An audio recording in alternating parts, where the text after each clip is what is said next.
Nah, Mas Umam, tadi kan beberapa poin yang disampaikan juga ya. Kalau Mas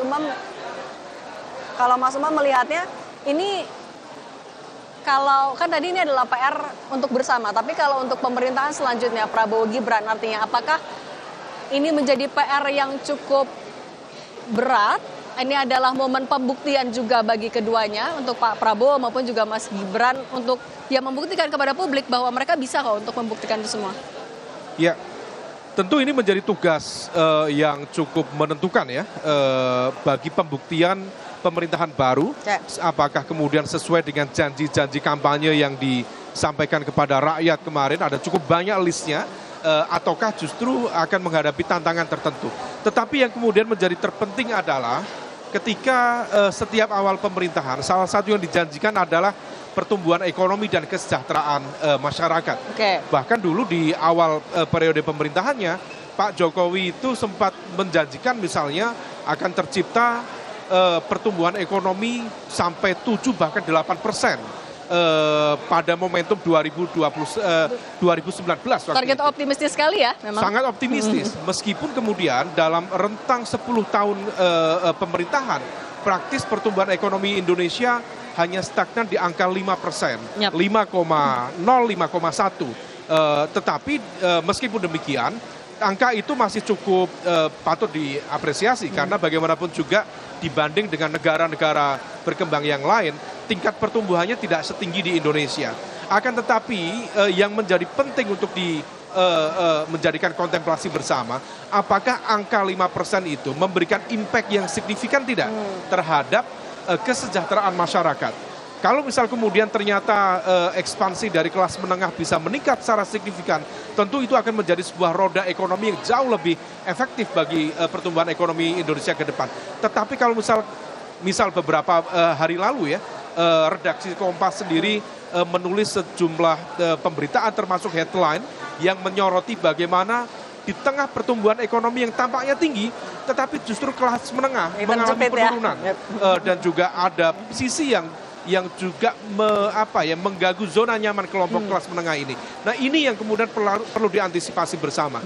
Kalau kelas menengah menghadapi situasi itu, bagaimana masyarakat kelas bawah yang terkategori miskin atau terkategori hampir miskin, yang jumlahnya kalau misal kita menggunakan standar World Bank itu ada sekitar 40% dari total masyarakat Indonesia, atau yang disebut dengan the bottom 40 itu. Nah, ini yang kemudian perlu mendapatkan perhatian lebih dari pemerintahan baru di bawah pemerintahan Prabowo Gibran, supaya kemudian akselerasinya itu lebih tinggi, lebih cepat, dan impactful, bisa dirasakan langsung oleh masyarakat di akar rumput. Oke, dan ini juga bisa kita lihat artinya nanti kan ya semua kita meyakini juga Pak Jokowi tampaknya akan membicarakan soal keberlanjutan, kemudian juga di nota keuangan nanti ya pidato penyampaian APBN 2025 juga kan tampaknya ini akan memperlihatkan program-program prioritas di tahun atau setidaknya di setahun ke depan. Kalau Mas Umam juga melihatnya artinya apalagi yang perlu dibuktikan oleh pemerintahan ke depannya, terutama mungkin tadi ya indeks demokrasi, kepercayaan publik, kemudian juga soal kebebasan berpendapat dan penegakan hukum. Ya, kalau misal terkait dengan konteks penegakan hukum, lagi-lagi lembaga penegak hukum harus bekerja secara profesional, independen, dengan tingkat netralitas yang terjaga, sehingga kemudian integritas penegakan hukum itu bisa terjaga. Karena kalau misal tidak, ini hanya akan menjadi zona permainan dan juga kontestasi kekuasaan. Nah, ini juga bertalian sebenarnya dengan konteks pembangunan ekonomi secara general.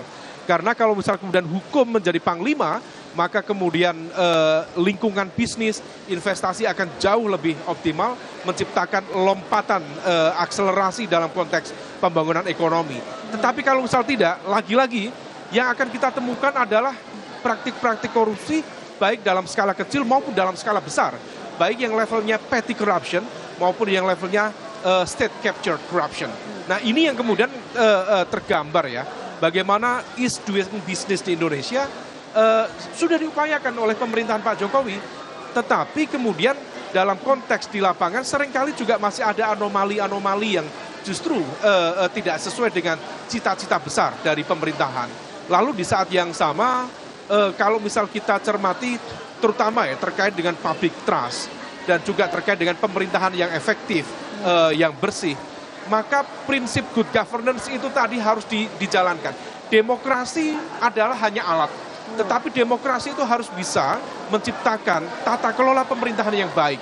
Karena esensi dari pembangunan itu terletak pada konteks tata kelola pemerintahan yang baik, yang transparan, yang akuntabel. Nah kalau misal kemudian tidak, justru sebaliknya. Nah kalau misal kita cermati dari sejumlah indeks, misalnya di Corruption Perception Index, justru mengalami situasi yang tidak menentu. Kemarin sempat meningkat, kemudian dalam situasi pandemi dan terjadi eskalasi politik, kemudian dugaan politisasi penegakan hukum misalnya, kemudian terjadi pelemahan fungsi lembaga penegak hukum seperti KPK yang tampaknya semakin kurang optimal. Bahkan menurut informasi spekulatif, ada informasi KPK akan dilebur dengan ORI, dengan Ombudsman Republik Indonesia, dan diminta akan fokus pada fungsi penindakan, fungsi pencegahan misalnya. Nah ini semua harus dievaluasi betul. Pemerintahan baru perlu dan juga berkewajiban untuk meningkatkan secara optimal basis kepercayaan publik supaya kemudian proses berpolitik, berdemokrasi betul-betul memberikan impact dalam konteks tata kelola pemerintahan sehingga kemudian nanti bisa memberikan akselerasi pertumbuhan ekonomi yang jauh lebih optimal ke depan.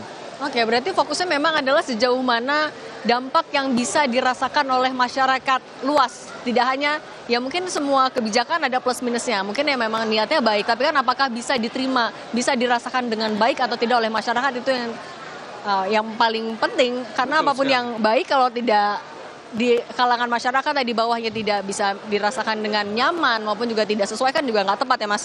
Iya. Oke, Mas Umam, kalau juga Anda melihat nih, kalau dari program-program prioritas dari Prabowo Subianto dan Gibran Raka Buming Raka yang tampaknya akan senada ataupun juga mungkin bisa dibilang sama copy paste dari Pak Jokowi. Apa saja kan kalau IKN sudah ada komitmen yang akan dilanjutkan. Iya. Apalagi Mas Umam? Iya. Ya IKN udah jelas ya, karena template-nya sudah dibuat, kemudian kerangkanya sudah diciptakan, tetapi di saat yang sama pemerintahan baru tampaknya juga harus menghitung apakah kondisi fiskal negara masih betul-betul memungkinkan untuk melakukan percepatan pembangunan di IKN.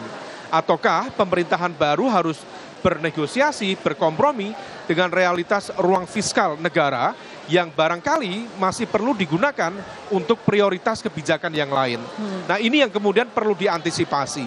Tetapi kemudian di saat yang sama ada cukup banyak hal ya yang bisa dilakukan sebagai titik beda sekaligus juga keberlanjutan.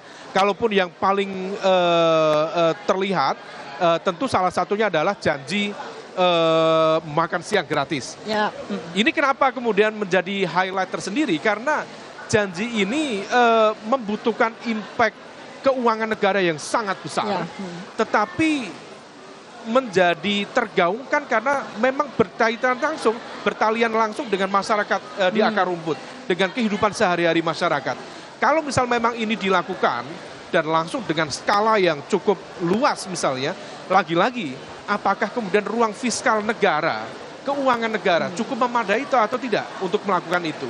Nah kalau misal kemudian tidak, tampaknya akan ada renegosiasi atau setidaknya dilakukan secara bertahap, tahap demi tahap untuk kemudian memenuhi janji politik tadi itu. Nah ini yang kemudian tampaknya akan terus dioptimalkan oleh pemerintahan baru. Adapun yang lain, sekali lagi, yang bisa dilakukan adalah terkait dengan janji kampanye juga. Salah satu poin yang sangat sering ya diulang-ulang oleh Pak Prabowo, oleh Mas Gibran dalam debat-debat Pilpres yang lalu, ketika ditanya apa strategi yang bisa dilakukan untuk menciptakan akselerasi pertumbuhan ekonomi, salah satu yang disampaikan adalah keywordnya hilirisasi. Nah, pertanyaannya adalah, ini sangat Jokowi sekali, pertanyaannya hilirisasi yang seperti apa? Kalau misal kita menggunakan studi kasus nikel misalnya, apakah hilirisasi seperti itu? Karena dalam konteks ekstraktif industri ya, memang betul dalam konteks awal kemudian dilakukan supply and demand-nya berjalan, lalu kemudian ada proses hilirisasi dalam konteks penciptaan downstream industri di level itu. Tetapi pasca itu, sampai kemudian tercipta produk real dari industri itu ada kekosongan yang signifikan. Misalnya, cita-cita menciptakan mobil listrik, itu bagaimana?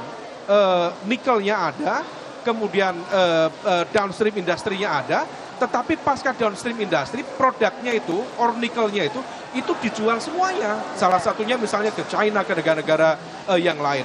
Nah, kalau misal kemudian terjadi kekosongan, ini justru hilirisasi yang dibayangkan hanya mensupport kekuatan ekonomi yang lain, bukan kita sendiri.